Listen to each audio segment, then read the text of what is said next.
الحمد لله نحمده ونستعينه ونستغفره ونؤمن به ونتوكل عليه ونعوذ بالله من شرور أنفسنا ومن سيئات أعمالنا ونعوذ بالله من شرور أنفسنا ومن سيئات أعمالنا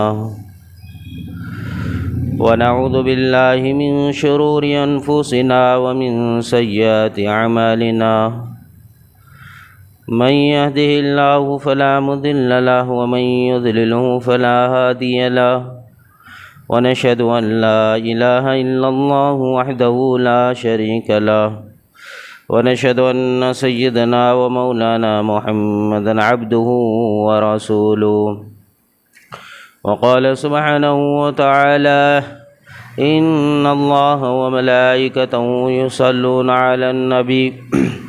يا أيها الذين آمنوا صلوا عليه وسلموا تسليما اللهم صل على محمد وعلى آل محمد كما صليت على إبراهيم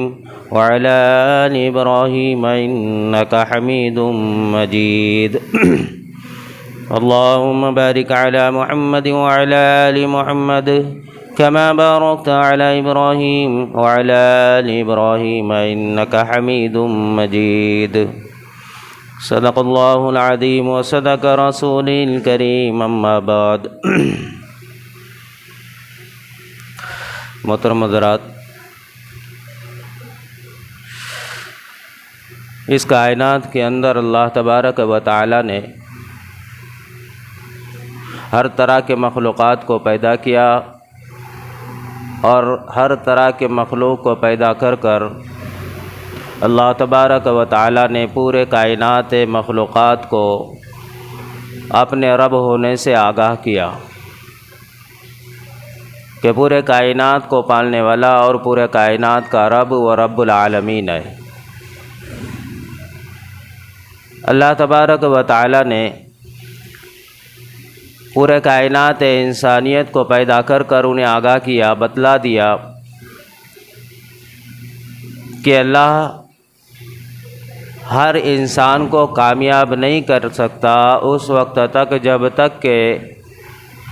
وہ انسان لائے ہوئے وقت کے نبی کے بات کو مان کر اس پر ایمان نہ لے آئے۔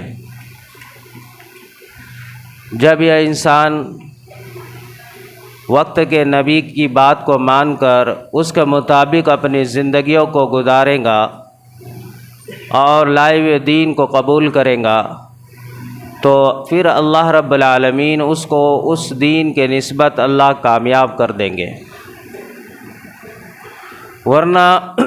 دنیا میں ہر طرح سے لوگ اپنے اپنے عقل سے، علم سے جد و جہد کر رہے ہیں، ہر انسان محنت کر رہا ہے، ہر انسان اپنے طرز سے ایک کام ہے جو اس کے سامنے اس کو پورا کرنے میں ہر وقت جد و جہد اور کوشش میں لگا ہوا ہے۔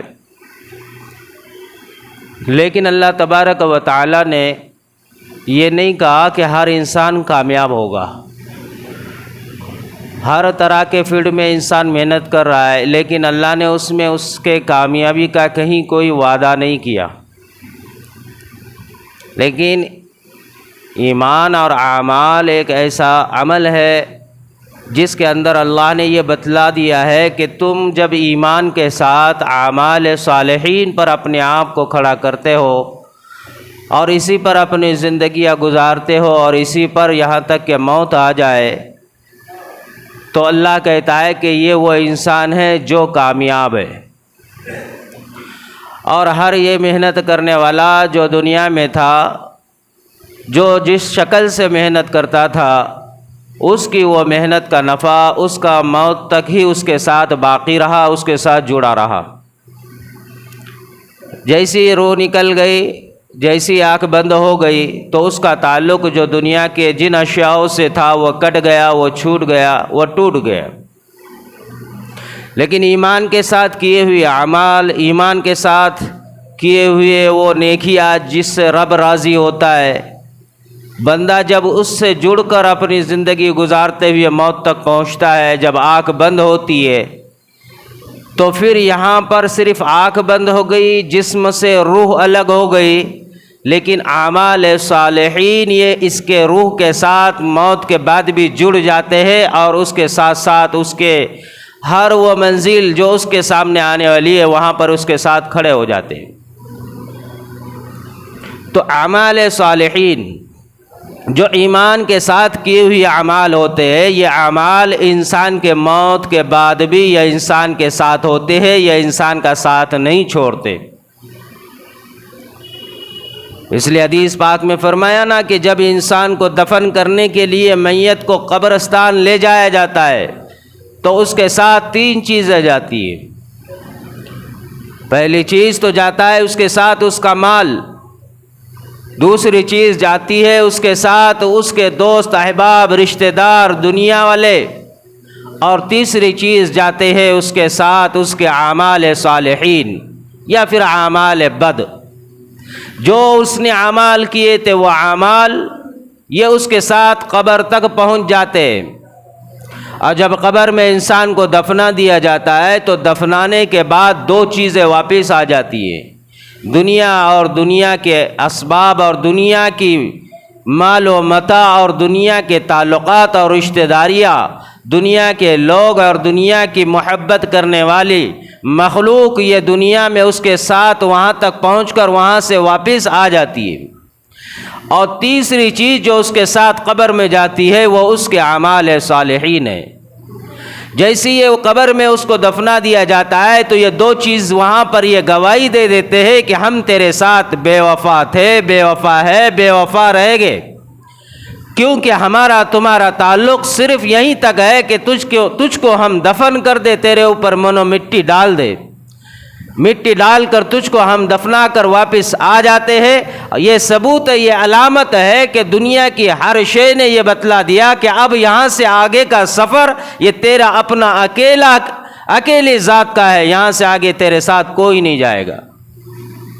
دنیا والے آ گئے، مال آ گیا واپس، لیکن جو وہاں سے تیسری شے جو گئی اس کے ساتھ وہ اس کے اعمال ہے، وہ اس کا تقویٰ ہے، وہ اس کا زہد ہے، وہ اس کے عبادتیں ہے، وہ اس کی ریاضتیں ہے، وہ اس کے نیکیاں ہے، وہ اس کے وہ اعمال ہے جو وہ انفرادی یا اجتماعی کرتا ہو، رب کے سامنے کرتا ہو، یا پھر وہ اپنے ذات سے اندھیرے میں کرے یا اجالے میں کرے، یہ سارے اعمال اس کے ساتھ قبر میں آ جاتے ہیں۔ اور اس کو کہتے ہیں کہ اے بندے گھبرا نہیں، ڈر نہیں، کیونکہ دنیا میں ہم تیرے ساتھ تھے، تو نے ہمیں اپنایا تھا، آج ہم تجھے تنہا اور اکیلا نہیں چھوڑیں گے۔ لہذا اس کی نمازیں، اس کی عبادتیں، اس کے صدقات، اس کے جو روزے، اس کے زکاتیں، اس کے حج، یہ سارے اعمال قبر کے اندر اس کے ساتھی بن جاتے ہیں اور اس کا دل بہلاتے ہیں، اور اس پر آنے والے عذابات کو دور کرنے کے لیے ہر وقت جد و جہد اور کوشش کرتے ہیں۔ یہ وہی نماز ہے جس کو ہر دن کے اندر 5 مرتبہ مؤذن کہتا ہے حی علی الصلاۃ، حی علی الفلاح۔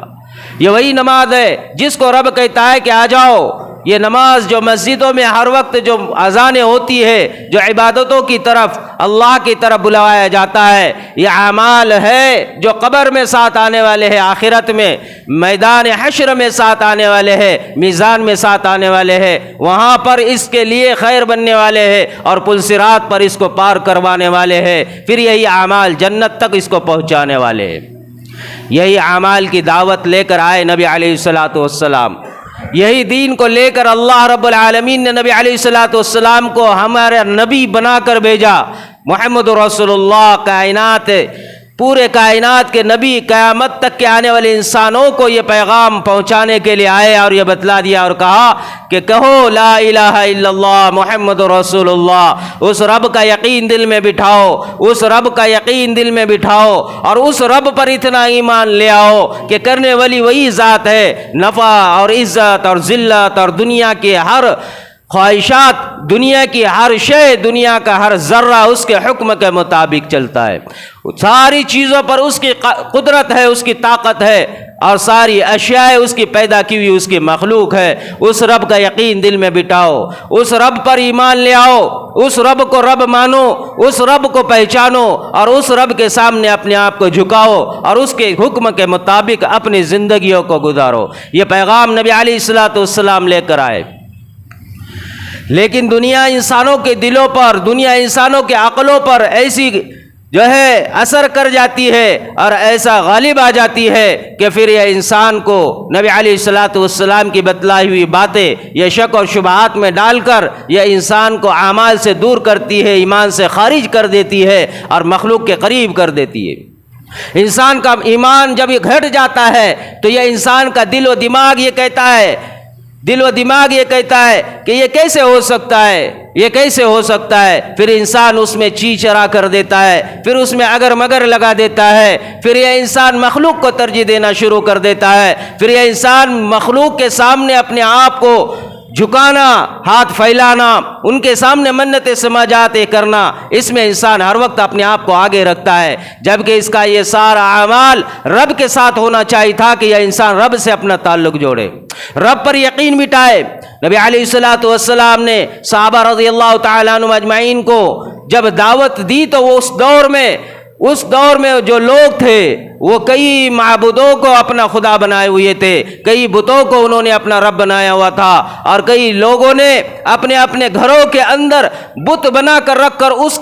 کی عبادت کر کر اس سے اپنی حاجتوں کو مانگا کرتے تھے۔ لیکن جب نبی علیہ الصلوۃ والسلام آئے اور انہوں نے جب ان پیغام کو پہنچایا تو لوگ نبی علیہ الصلوۃ والسلام کے سامنے لڑنے کے لیے کھڑے ہو گئے، لیکن نبی علیہ الصلوۃ والسلام نے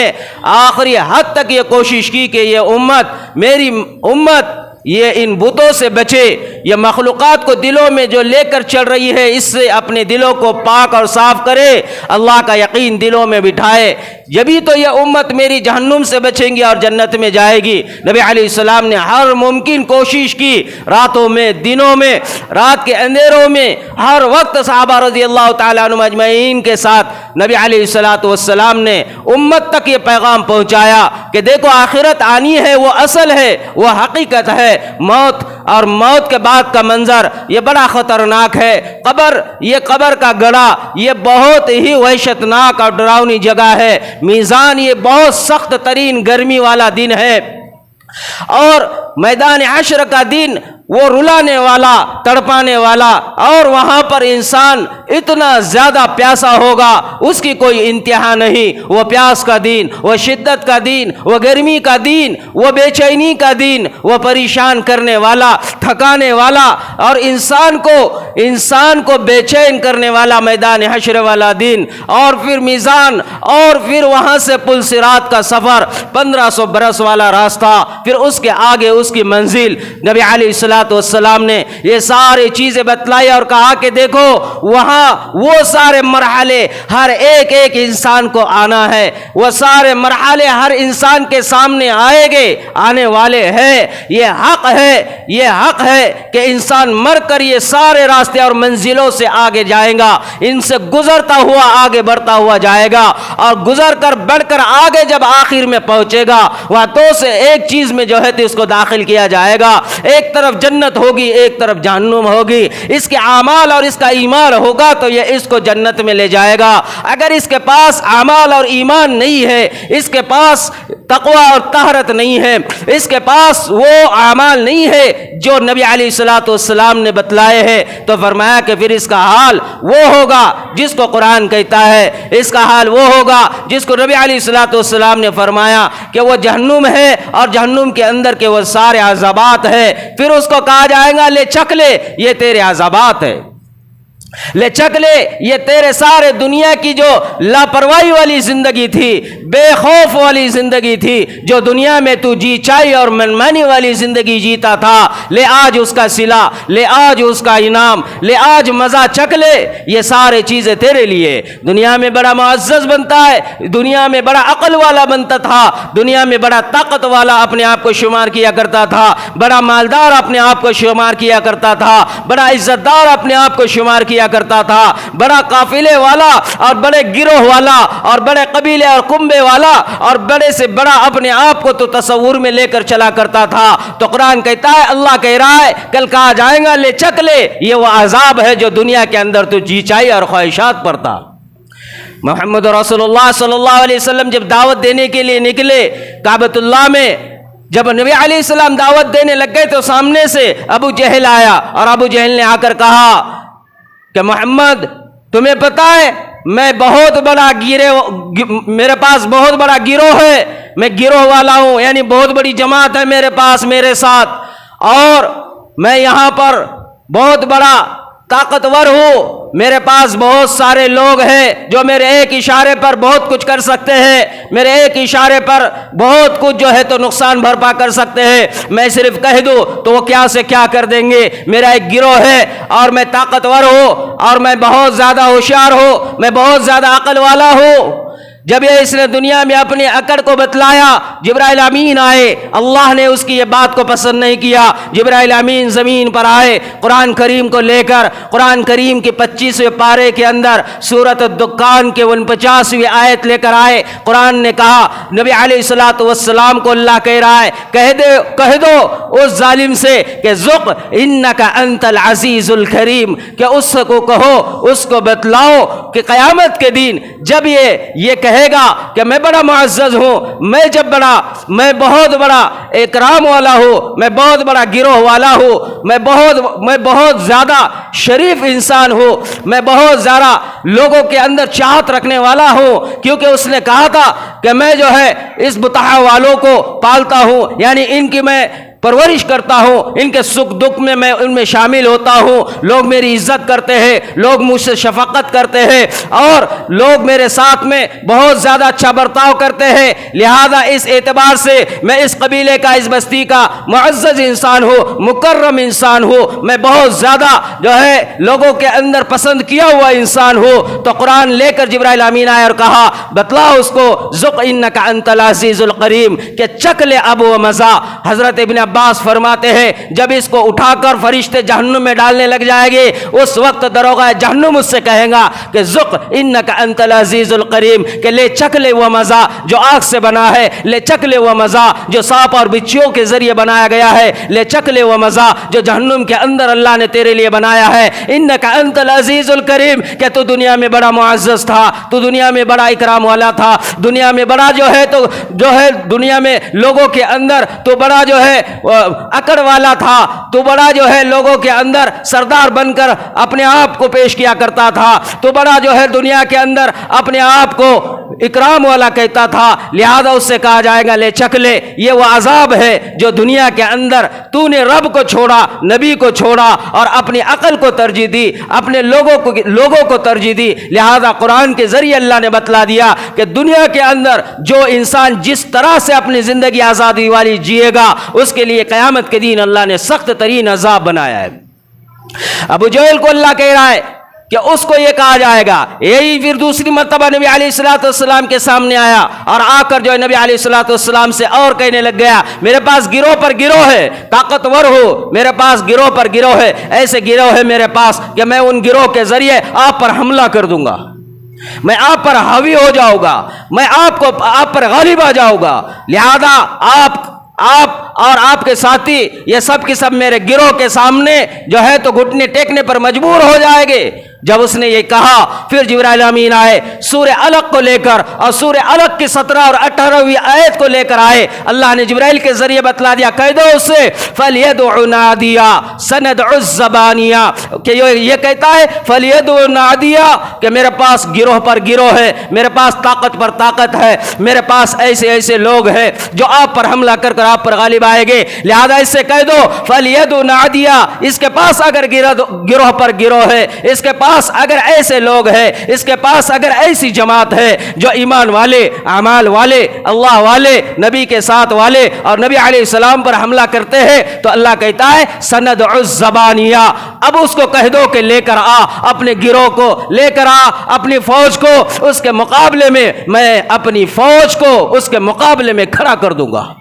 سندع الزبانیہ۔ حضرت ابن عباس کہتے اگر یہ ہوتا تو اللہ اپنے وہ فرشتے جو جہنم کے اندر ہے، جو جہنم کے دروغائے ہیں، اللہ ان کو بھیج کر اس کے سامنے ان کے مقابلے میں کھڑا کر دیتا، اور جب وہ آ جاتے واقعتاً اگر یہ اس وقت جب اس نے کہا تھا اگر یہ اپنے گروہ کو بلا لیتا تو اللہ نے سامنے سے کہہ دیا اگر وہ آتے تو ہم ہمارا گروہ ان کے سامنے کھڑا کر دے۔ سندع الزبانیہ، ہمارا گروہ ان کے مقابلے میں کھڑا کرنے کے لیے ہم بھی تیار ہیں۔ کہہ دو اس سے کہ لے آ تو اپنے گروہ کو، لے آ تو اپنی طاقت کو، اگر وہ لے آئے گا تو ہم بھی اپنے پیادوں کو کھڑا کر دیں گے۔ یہ اللہ کہہ رہا ہے۔ تو دنیا کے اندر اللہ نے یہ بتلا دیا، ابو جہل جیسے انسان کو اللہ نے یہ بتلا دیا اور کہا کہ دیکھ تو چاہے کتنی کوشش کر لے اسلام اور ایمان والوں کے خلاف، اعمال والوں کے خلاف، نبی علیہ السلام کے خلاف، اللہ جو ایمان والے ہیں، اعمال والے ہیں، جو نبی والے ہیں، اللہ نے یہ بتلا دیا کہ ہم ان کی جب مدد کرتے ہیں تو کیسی مدد کرتے ہیں۔ لہذا کوئی ان کے سامنے آ جائے، اللہ ان کے مقابلے میں جو ہے اپنی فوج کو اور اپنی طاقت کو کھڑا کر دیتا ہے۔ یہی ابو جہل نے، ابو الحکم نے نبی علیہ السلام کے متعلق کہا، قریش کے لوگوں کو جمع کر اور کہا قریش والو تمہیں کیا خیال ہے محمد رسول اللہ کے بارے میں کہ وہ جو ہے ہمارے معبودوں اور وہ جو ہے ہمارے آب و اجداؤں کے دین کو غلط کہہ رہے ہیں،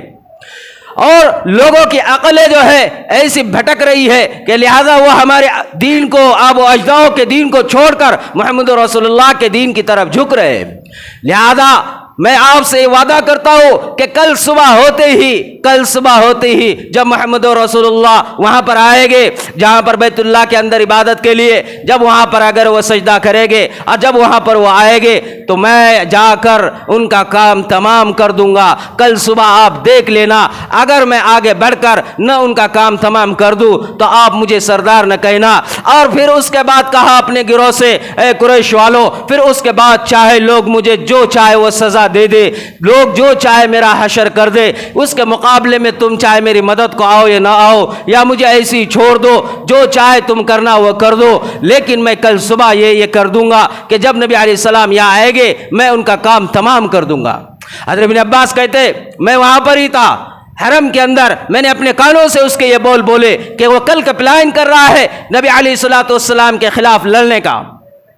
کہ ایک اللہ کی دعوت دے رہے ہیں، ایک اللہ کی طرف بلوا رہے ہیں، ایک اللہ کی عبادت کے لیے امت کو جو ہے کھڑا کر رہے ہیں، لہذا بتوں سے ان کا تعلق توڑ رہے ہیں۔ تو یہ سب چیزیں جب حضرت ابن عباس نے سنی، وہ دوڑتے ہوئے گئے نبی علیہ السلام کے پاس اور جا کر کہا یا رسول اللہ، وہ ابو الحکم ابو جہل جو ہے اس طرح کا پلان کر رہا ہے کہ آپ کے متعلق اس نے یہ بات کہی ہے، اگر آپ جو ہے مسجد حرام کے اندر عبادت کرتے ہوئے نظر آئے، اگر آپ وہاں سجدہ کرتے ہوئے نظر آئے، اگر آپ وہاں پر جھکتے ہوئے نظر آئے تو اس نے پلان کیا ہے کہ وہ آپ کا کام تمام کر دیں گا۔ جب یہ نبی علیہ السلام نے سنا، فوراً نبی علیہ السلام کو غصہ آیا، نبی علیہ السلام جوش میں اٹھ گئے اور اٹھ کر جو ہے اتنا تیزی سے کعبۃ اللہ کی طرف چلنے لگ گئے کہ وہ چلتے ہوئے جو دیوار تھی نبی علیہ السلام کے موڑوں کو جسم سے ٹکرائی، لگڑتے ہوئے نبی علیہ السلام وہاں پر پہنچے جہاں پر وہ چیلنج کر رہا تھا۔ محمد رسول اللہ وہاں پہنچے اور وہاں پہنچ کر محمد رسول اللہ صلی اللہ علیہ وسلم نے اپنے زبان حال سے قرآن کو پڑھنا شروع کر دیا۔ سورہ علق کی آیتیں پڑھی، اقرأ بسم ربک الذی خلق، خلق الانسان من علق، اقرأ وربک الاکرم الذی علم بالقلم، علم الانسان ما لم یعلم، کلا ان الانسان لیطغی۔ جب نبی علیہ السلام نے 6 آیتوں کا وہاں پر تلاوت کیا، یہ پڑھتے ہوئے نبی علیہ السلام وہاں پہنچے اور پہنچنے کے بعد نبی علیہ السلام نے اللہ کے سامنے جب یہ قرآن کی تلاوت شروع کر دی، یہاں تک کہ سورت کی آخری تک پہنچ گئے، آخری میں یہ سجدے کی آیت اس کے اندر تلاوت کی ہے۔ نبی علیہ السلام نے وہ سجدے کی آیت کو تلاوت کیا، جیسی سجدے کی آیت کو تلاوت کی فوراً نبی علیہ السلام سجدے میں گر گئے، سجدہ کیا اللہ کے سامنے۔ تو جو لوگ وہاں پر موجود موجود تھے انہوں نے فوراً خبر دیا اور کہا ابو الحکم تمہیں جس بات کا انتظار تھا, جس بات کے لیے تم نے کل ہم سے وعدہ کیا تھا, لو دیکھ لو محمد رسول اللہ آج جو ہے تو وہاں پر سجدہ کر رہے ہیں, موقع اچھا ہے, جاؤ آپ ان کا کام تمام کر دو. جب یہ لوگوں نے اس کو خبر پہنچائی یہ دوڑتا ہوا آیا کہ میں واقعتاً آج جو ہے تو محمد رسول اللہ کا کام تمام کر دوں گا. وہ وہاں پر آتا ہے, جیسے ان کے قریب جوش میں آگے بڑھتا ہے, لوگ اپنی اپنی جگہ بیٹھ کر چھپ کر دیکھ رہے ہیں, کوئی اپنے اپنے گھروں کے اندر انتظار کر رہے ہیں کہ آج نہ جانے کیا فیصلہ ہوگا, آج نہ جانے کیا ابو الحکم جو ہے محمد رسول اللہ کے ساتھ معاملہ کرے گا. جب یہ سب باتیں ہو رہی, لوگ انتظار کر رہے ہیں, لوگ اپنے آپ کو آنکھ لگائے ہوئے جمع کر دیکھ رہے ہیں, تو یہ وہاں پر پہنچتا ہے. جیسے قریب پہنچتا ہے اس کے ہاتھ جو ہے جیسے تھے اسی حالت پر رک جاتے ہیں, پیر جیسے کھڑے تھے لپ لپانے لگ جاتا ہے, جسم جیسا طاقتور تھا فوراً سکڑ جاتا ہے. جیسے یہ نبی علیہ السلام کے اوپر حملے کے لیے اپنے آپ کو آگے بڑھاتا ہے, نہ اس کے قدم آگے بڑھتے ہیں نہ ہاتھ آگے بڑھتے ہیں, خود بخود جو ہے گھبرا جاتا ہے, لرز جاتا ہے, ڈر جاتا ہے اور اتنا بے چین ہو جاتا ہے, سر سے لے کے پاؤں تک پورا جسم کپ کپانے لگ جاتا ہے. اسی حالت میں اپنے پیروں کو پیچھے کی طرف لے آتا ہے اور پیچھے کی طرف اتنا تیزی سے آتا ہے, جتنا تیزی سے یہ آگے گیا تھا اس سے زیادہ تیزی سے اس نے اپنے آپ کو پیچھے کر لیا. لوگ دیکھ کر حیران ہے, قریب جا کر لوگ پوچھتے ہیں ابو الحکم تو تو بڑا طاقتور ہے, تو تو بڑا سردار ہے اور تو تو بڑا بہادر ہے, آج تجھے کیا ہو گیا ہے, تو ڈر کر واپس آ گیا, گھبرا کر اور لپ لپاتے ہوئے لرزتے ہوئے تو پیچھے ہٹ گیا. وہ کہنے لگ گیا کہ تمہیں پتا نہیں ہے کیا میں جو دیکھ رہا ہوں کیا وہ تم نہیں دیکھتے. تو لوگ اور زیادہ حیران ہو گئے اور کہنے لگ گئے کہ ایسا تو کیا دیکھ رہا ہے جو ہمیں نظر نہیں آ رہا ہے, لہذا ہماری آنکھ تمہارے اوپر لگی ہوئی ہے, ہم ہر وقت تمہارے اوپر نگاہ جمائے ہوئے ہیں, ہمیں تو کچھ نظر نہیں آیا, یہاں تک کہ تو قریب گیا اور لرزہ کھاتے ہوئے ڈرتے ہوئے گھبراتے ہوئے پیچھے واپس آیا. تو وہ ابو جہل کہنے لگ گیا میں جو دیکھ رہا ہوں وہ تم نہیں دیکھ سکتے, لہذا میں نے دیکھا, میں نے جو تم سے وعدہ کیا تھا وہی وعدہ پورا کرنے کے لیے میں آگے بڑھا, یہاں تک کہ ابھی وہ کرنے ہی والا تھا. اتنے میں کیا دیکھتا ہوں کہ محمد رسول اللہ اور میرے بیچ میں اتنی بڑی آگ کی جو ہے تو ایک خندق آ جاتی ہے, اتنا بڑا آگ کا گولا آ جاتا ہے اور اتنی بڑی آگ کا ایک پہاڑ آ جاتا ہے کہ مجھے محمد رسول اللہ نظر ہی نہیں آنے لگ گئے, اور وہ آگ لپک کر میرے اوپر آ رہی تھی, مجھ کو کھانے کے لیے آ رہی تھی اور میرے چہرے کو پکڑنے کے لیے آ رہی تھی. میں اتنا گھبرایا, اتنا ڈر گیا, لہذا وہ آگ کو دیکھ کر میں دوڑ کر گھبرا کر پیچھے کی طرف آ گیا, لہذا میں جو دیکھ رہا ہوں وہ تم نہیں دیکھ سکتے. لوگ کہنے لگے ابو الحکم تو ڈر گیا, تو گھبرا گیا, تو بڑے بڑے دعوے کرنے لگ گیا تھا کہ تو محمد رسول اللہ کا اس طرح سے کام کر دیں گا, اس طرح سے کام کر دیں گا, لیکن نبی علیہ الصلوۃ والسلام کا تو نے کچھ بھی نہیں, یہاں تک کہ تو نے اپنے آپ کو ذلیل کیا, اپنے آپ کو رسوا کیا اور اپنے آپ کو پریشان کر دیا. جب یہ بات کا علم, اس بات کا جب صحابہ نے نبی علیہ الصلوۃ والسلام سے ذکر کیا, نبی علیہ الصلوۃ والسلام نے فرمایا تمہیں پتا ہے کہ یہ اللہ رب العالمین نے اس کے سامنے جہنم کی آگ کو لایا تھا, اگر وہ میرے قریب آ جاتا ان قریب یہ آگ اس کو جلا کر خاک کر دیتی.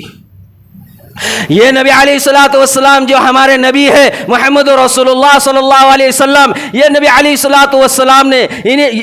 یہی قریش والوں کو قدم قدم پر یہ بتلا دیا کہ دیکھو پالنے والی ذات اللہ کی ہے, عزت ذلت اللہ کے ہاتھ میں ہے, نفع نقصان اللہ کے ہاتھ میں ہے, موت اور حیاتی اللہ کے ہاتھ میں ہے, کامیابی اور ناکامیابی اللہ کے ہاتھ میں ہے. تم اس ایک رب پر تو ایمان لے آؤ, تم اس ایک رب کو تو دل میں بٹھاؤ, تم اس ایک رب کو تو اپنے رب مانو, اس ایک رب کے تو حقوق کو ادا کرو. یہی دعوت دے کر نبی علیہ الصلوۃ والسلام نے قریش والوں کو اور تمام کی تمام قبیلے والوں کو صبح شام یہ پیغام دیتے رہے. آخرکار یہ قریش والے اس میں جو نہ ماننے والے تھے ابو جہل کے ساتھ میں تھے, اور نبی علیہ الصلوۃ والسلام کے جو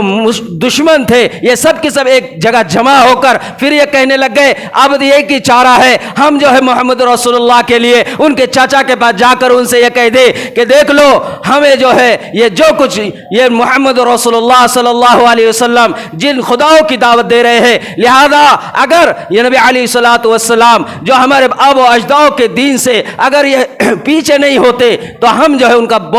ان کے ساتھ بہت سختی کا معاملہ کریں گے. یہ لوگ وہاں پہنچے تو انہوں نے اپنی عقل کو ایسا دوڑایا, انہوں نے وہاں پر عمارہ بن ولید کو, ایک بہت بڑا شخص انسان, ایسا طاقتور